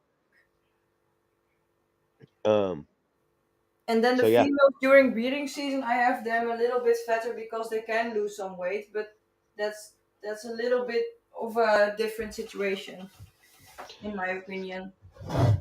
So I'm gonna run through this list real quick, and then we'll jump on to something else. We got a little bit of time left, and we don't necessarily have to end at any certain time. But I know you have time constraints because it's getting late over there. So you just let me know when you want to wrap this up. Um, I'm awake. you're what? You're good. Yeah, All right. Some of the other benefits to racks, they're super easy to clean. You can really have a good sterile environment, way different than in the naturalistic setups. Which again, if you have a smaller collection, that's probably not as big of a deal. But if you have a really big collection, like I have grown to have, it's pretty important to be able to be nice and clean and sterile, especially when you're moving animals in and out, or selling animals and then got fresh babies coming up into the new tubs. You want to be able to sterilize things really well. Um, yeah, that's a good question. How long do 15 bios take to clean? Hang on, let me finish this real quick. And I already mentioned, the easy to observe the intake and output of your animals in the racks. That's important to me, especially during breeding season when I have females. I need to know if they're eating or not. And if yeah, crickets are going and hiding behind something and I don't realize it, and those females didn't eat that week, guys, listen, these fat tails can go down so fast and so hard.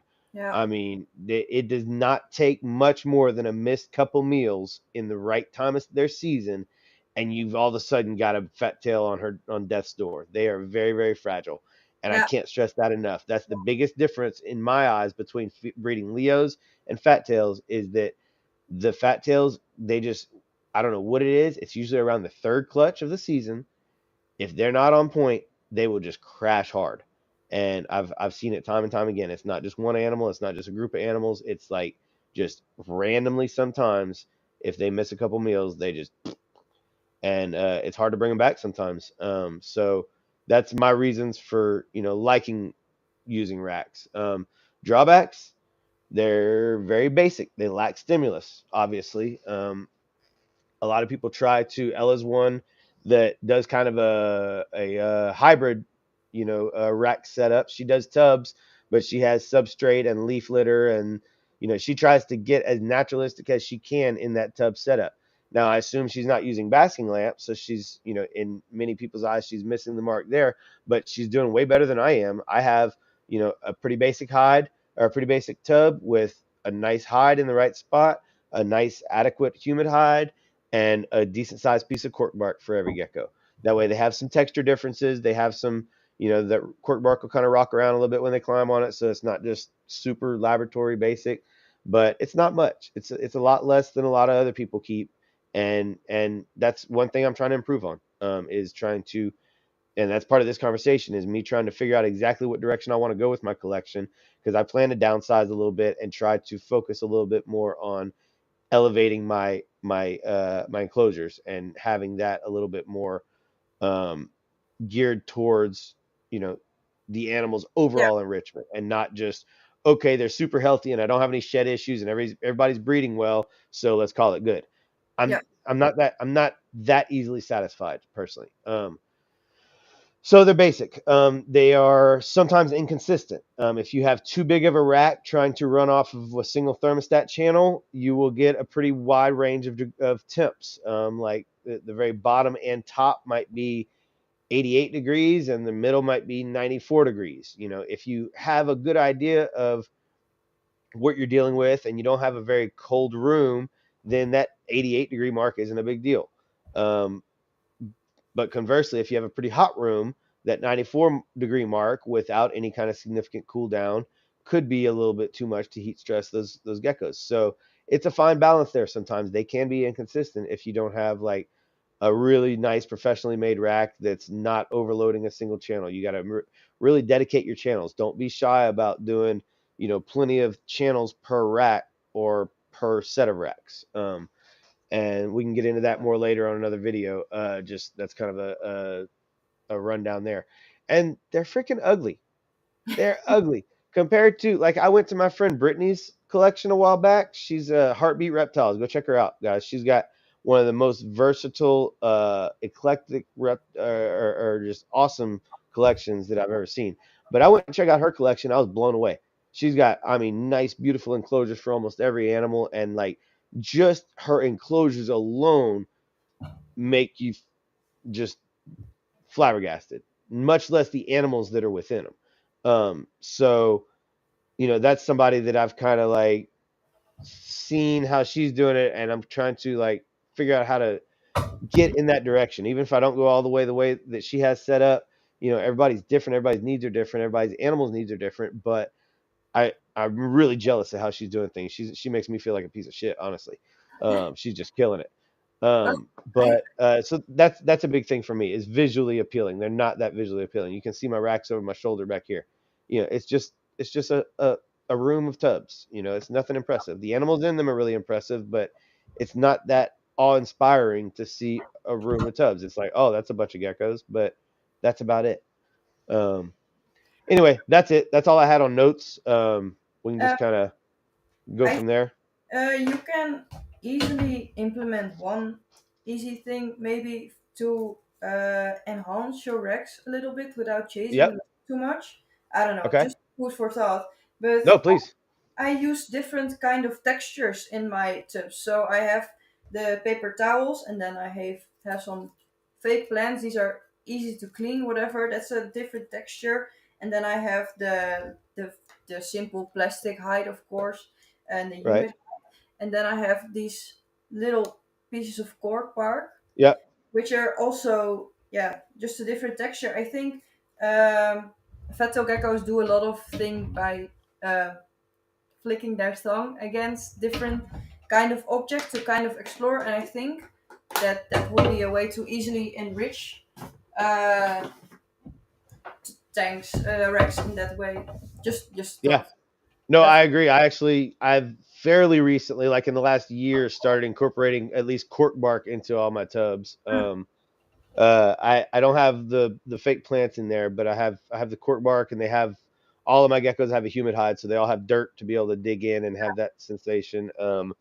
But no, I agree that the more textures you can get in there, the better. What's up, Joe?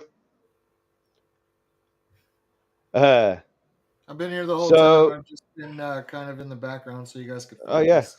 It's going for really sure. well. A lot of good information. Is there anything you can think of that we have not gone over, we have or one that you were hoping that we talked about? What might I? we have one missed question. Oh, what is it? I'm Gecko. glad you're watching, because I can't do two things at once. My ADD is too intense. Um. Yeah, it's actually my question. So you had talked Oh yeah.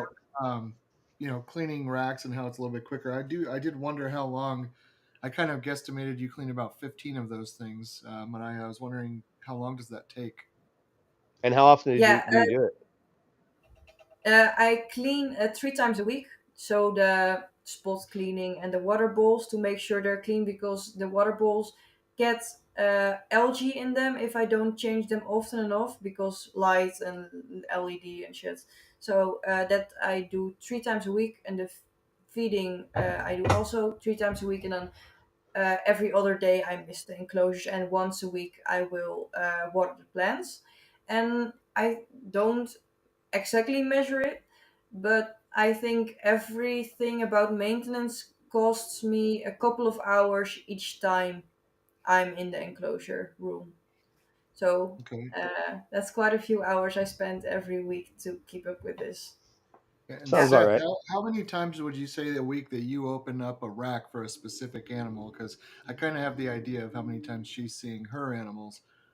So My what? babies are about 3 times a week, and my adults are about twice a week. That I'm laying eyes on each animal. So it's Um, pretty similar between the two pretty types of yeah, pretty keeping. close, Well, I pretty do. close. I do start almost every day with looking at my geckos just for fun. I know them all very personally. That's why I'm less worried about them getting sick, because I'm really personable with them. Uh, so I do see them every day, but just for maintenance 3 times a week. But that's only because I don't have a lot of geckos. That makes it just very easy. So yeah. 17 is a lot of geckos, in my opinion. It's a lot Yeah, of yeah, responsibility. yeah. In that sense, yeah. But I don't have any major breeding projects going on. But Now, I wonder if I could ask you to do a little experiment with your setups. Yes. If you would be willing to, I know it might stress them out a little bit, but if you would be willing to, I wonder if you'd be willing to cut off the undertank heater on a few of your adult males for a few weeks and I can do see how that. they react and record that, not necessarily video record, but just record that data for us to be able to kind of, and what's your room, and also record what their actual room temp is in there. So like, what are they going to drop down to? Yeah. Because I'd be curious to see if they're like more active, roaming, looking for their spot, or if their appetite decreases, or like I'm just, or if they come out earlier to go absorb some heat because they start figuring out that they're not going to have it overnight. I'm curious if that would affect them or how it would affect them. I'm sure it would affect them, but I'm I can curious. totally Back do to the whole night drop thing. that. Just since you already had, I'm planning on doing my own experiment, but it's going to take some time to get it all set up and dialed in. But since you've already got them rocking and rolling, and you know how they act, and have such a good, you know, have such a good eye on them, I wonder if there's an you can animal mess with getting out that. behind you, Marije. Oh yeah, somebody just. One of them just dropped to the ground. Sorry. Is Yeah. he Yeah, okay? poor little guy. This never happens. And then the one time I'm on a podcast where everyone can see it on a live, then it He's happens. all right. He's That's all okay. right. I Yeah, didn't he's notice it right alright. away. He's actually he's a leopard gecko. He identifies as a leopard gecko. He's one of Oh, my social geckos, which is incredible. he identifies as a leopard I'm gecko. not surprised. He's sometimes he's begging for me to take him out. So yeah. That was Gamba. So That's our fault. We were asking you too many questions and making you dig in your enclosures. Don't worry about it. It'll be all right. I actually was watching that longer than I should have before I said something. I didn't want to be interruptive, and I thought, am I seeing what I think I'm seeing? And in the back of my head, I'll be honest, like they jump out and they fall and hit the ground all the time, and they're perfectly fine. So I know that kind of I thought it'll be all right. It didn't look too high up, but It'll be all right. yeah, he's fine, but I'm embarrassed. That's okay. uh, um, let's talk about shit. I don't know. We went over a lot. Is there anything you can think of that we didn't touch on, Mariah? Not really. No. If the people who are watching have any questions, shoot away. What about let's see, Joe did an episode not too long ago talking about like mentorship and stuff like that. Who have you on that end of the world uh kind of learned from over the last 4 years, and like where have you sourced your animals from and all that? Yeah, I have learned everything from a breeder from the Netherlands. He has quit the hobby, unfortunately, which makes me really sad. But his name is Tim de Lange.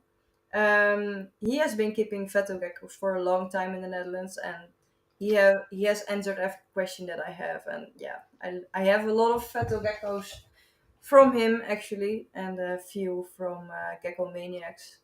So Okay, yeah, that was my biggest inspiration. gotcha. Cool. Yeah, so yeah. Well, I don't know if I have anything else that let me see. Let me look over my care sheet real quick and make sure I'm not missing anything that I want to talk about on their general care, just for it to be here. How often do you feed your juveniles, your babies? But I do My about every other day, 3 times a week. my hatchlings every day, and juveniles every other day. Okay. And then Yeah, your adults, how often you feed them? 3 times a week. 3 times a week. Okay. Yeah. See, I'm like every other day for the babies, and then about 3 times a week for the juveniles, and then twice a week for the adults is my feeding regimen. Um,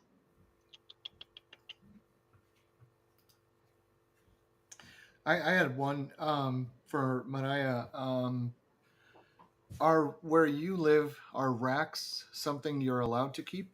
Is oh, that's there a a good rule? question. I forgot about that. Yeah. Officially, no. Okay. On the record, no, but everyone does it. So Okay. What's Yeah, the and So purpose behind that? Is the government involved, or maybe an animal?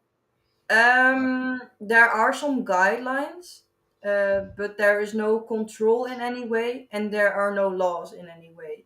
So it makes Okay. it very hard to have anything hard to say like this you can do, because it's, yeah, there's no regulation really. Not even on the reptile species to keep, honestly, at this point. So yeah, so there's not actually any laws, so there's no enforcement of it, but there are like recommendations that are made by yeah, certain yeah, societies or whatever. yeah.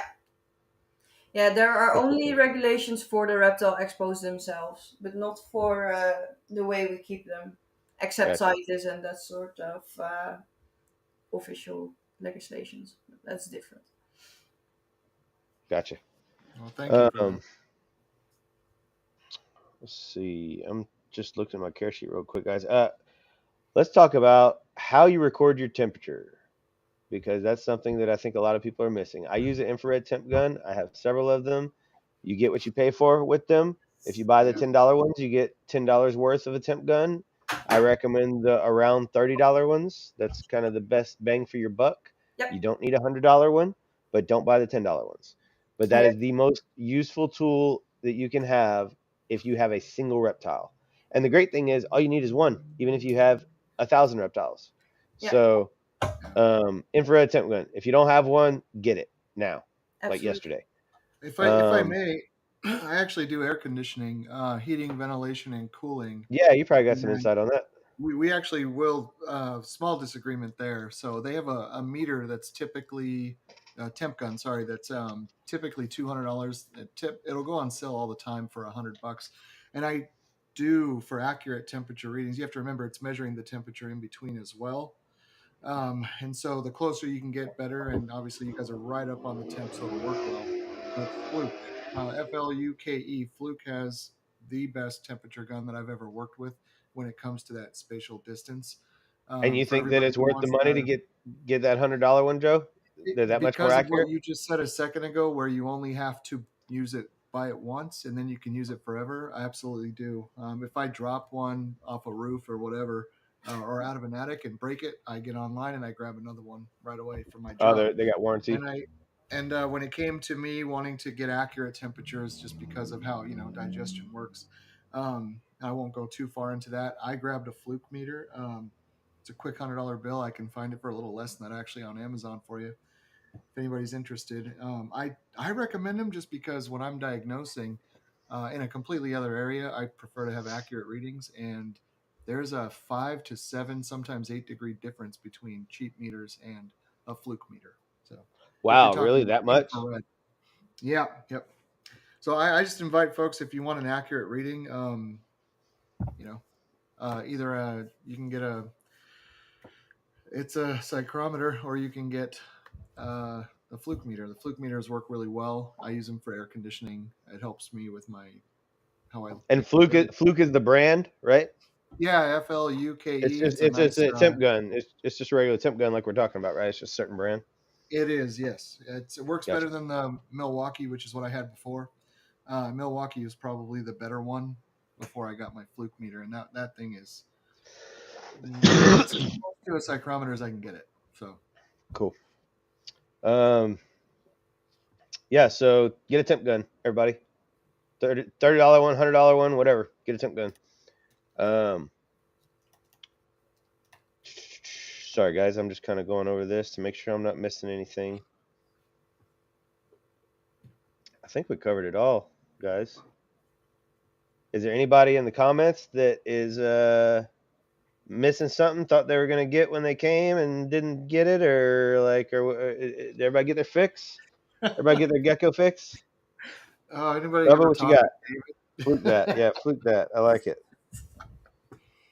Human hide. I can't stress how important a human hide is. In my opinion, in every enclosure, even if you're doing a naturalistic enclosure, apparently, Mariah's got it dialed in to where she doesn't need one.